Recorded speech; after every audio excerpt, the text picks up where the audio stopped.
grotte du lait, située près de la basilique de la Nativité de Bethléem, est un lieu riche en histoire. Sappiamo sempre dal Vangelo di Matteo che poi Nous savons par l'évangile de Matthieu qu'un ange apparaît dans un rêve à Joseph et lui dit de prendre Marie et l'enfant avec lui et de fuir en Égypte, parce qu'Hérode veut tuer l'enfant.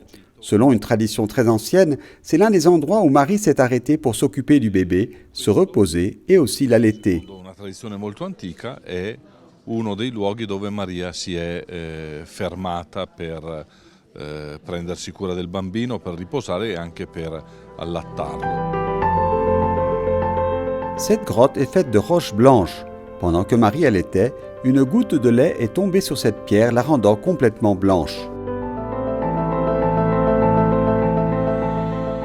L'histoire de Jésus, Marie et Joseph rejoint celle de nombreuses familles qui ont obtenu une grâce en ce lieu et ont laissé des récits des miracles qu'ils ont reçus ici. Il y a beaucoup de miracles. Les gens viennent parfois lorsqu'ils ont du mal à avoir des enfants.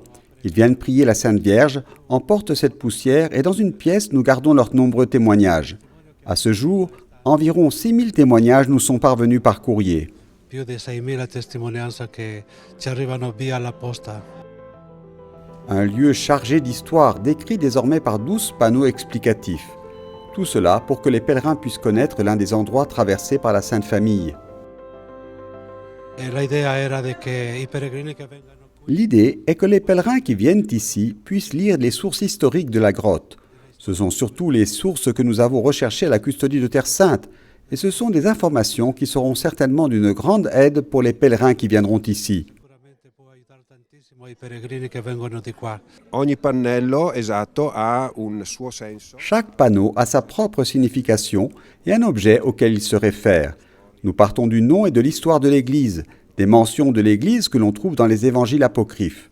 Les panneaux sont en 6 langues. La langue la plus courante est l'anglais. Puis nous avons l'italien, le polonais, le français et la langue locale qui est l'arabe, puisque nous sommes à Bethléem et donc en terre de Palestine. Francese e la lingua locale che è l'arabo, visto che siamo a Betlemme, quindi in terra di Palestina. Une idée très appréciée par ce visiteur. C'est une joie de pouvoir participer à ce moment spécial qui est l'ouverture et l'inauguration de cette exposition qui raconte un peu cette histoire, ce qu'elle est et ce que représente la grotte du lait.